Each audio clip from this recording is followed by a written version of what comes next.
गोला गोते नहीं बाबा। खुश रह बच्चा। का करे आइल बार तू? ए बाबा तनी हमरो के भूत जरे सिखैबो ना। तो सीख के का करबो? हाँ हमू सीखम। बड़ा कमाई होता। हाँ तो देखो चला सुन लो। नवरात्रि बीतल जा रहल बा। आ ये कहू झाड़ फूंक करावे वाला देखावे सुनावे वाला केहू अवते नहीं खे। जन लो आ कोरोना के टाइम बा, जेब खर्चा निकलत है ये नहीं खे। देखा ना बिहार में दारू बंद हो गई बा ना, है बिहार के दारू में बंद हो गई बा। तो हम यूपी में ले दारू कीन के लिए नहीं सोचो नहीं ना कि 100 रुपया के लिए तो 500 में बेचब।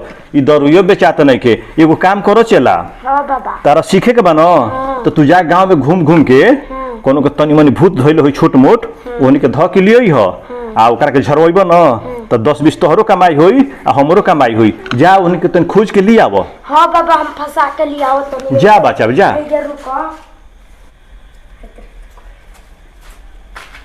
लो बाबा बहुत बड़हन भूत धइले बा। हाँ बाबा। अरे बाप रे ये तो हमरो के हिला दे रहा। बहुत कड़े धइले बा एकरा के।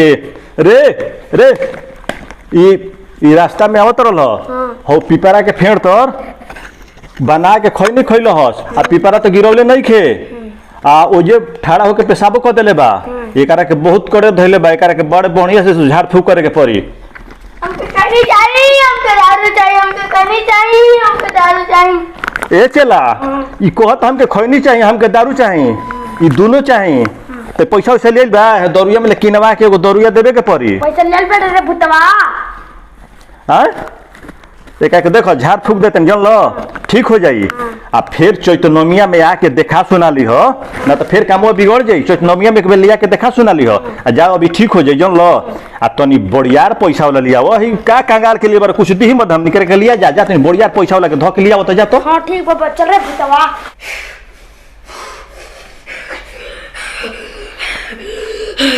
बहुत बाबा बड़ हो बाबा।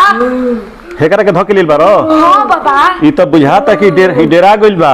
डेरा गइल बा। डेरा के बारी बाप रे ई तो बहुत कोड़ेर मारता हमरो के मारता रे।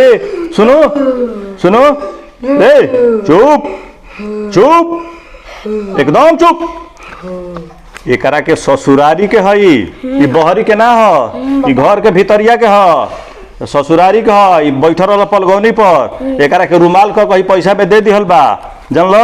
आ ये तरह ना हटी एक बहुत करे बा। तू जा एगो नरियर किन के लिया आ नरियर हम फोड़ब। अगर नरियर में खून निकल जाई तो जनिया की जान लेउआ वाला हो आ नरियर उजर निकल जाई तो तोर बढ़िया बा।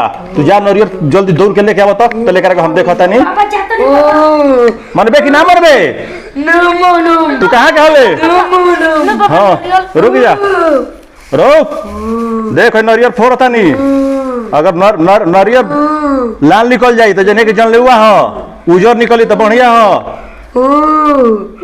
एकदम घर के हो कि बहरी के हो घर के हो कि बहरी के हो घर के हो कि बहरी के हो। अरे बाप रे एकदम एकदम जन लेवा हो। एकरा के जल्दी काम कराओ ना तो बचे वाला नहीं खे। ए बाबा इ नरियलवा में लाखून काहे बा? अरे ये बहुत कोड़ेर रहल है तो हम तो के झाड़ फूक देनी बढ़िया देनी। ए बच्चा झरने ही चप से तू कैसन बार? एकदम तंदुरुस्त बनी बढ़िया बनी दही हल्का बा न। हाँ। तो सुना ए चला हाँ भाई। ए मत झाड़ देनी तो इनका पैसा कुछ देवाब पैसा ना दे। ए बाबा ई बा न गरीब घर के हो। तो सुनो गरीब घर के तो इनके घरे मुर्गा मुर्गी पोसल बा तो दूगो मुर्गी देवा ना दो। मुर्गा मुर्गियो नहीं के बाबा। अरे तो इनके घरे खसी या बकरी बा?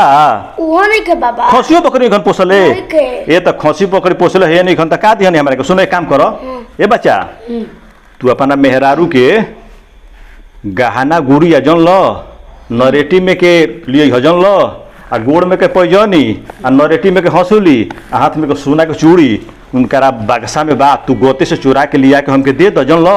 आ टोला महला मत करियो कि हम झरवा के है सोना चांदी दिल में कोहल ना जाला। तू गोते से जा लिया के दे दियो दे दो बनो। हम ये कुल तारा के दे। अरे बाप रे एक भागा होगा भागो भागो भाग रे भाग तू भाग। नमस्कार प्रणाम भैया। हम पराया परिवार चैनल के माध्यम से आप लोग के बीच में टूटहा भांगा कॉमेडी भेजी ना आप लोग के मनोरंजन हंसी खुशी खातिर के। कोनो हम ओझा गुनी ना हई। ई मत कि फोन क के हमारा घरे आके बोला के कह जाए कि चलो ना भैया तनी हमरा के देख सुन तो भैया हम देखी ना सुनी ना तनी तू कुछ बोल दो। देखो हो भूतल बाबा में कैसे गहना लूटत रहना हमार मौगी के गहना हैं भूतल बाबा के चक्कर में ना पकड़ी ना तो मैं गहना वाला लूट के भाग दियो ओ पता ना चली।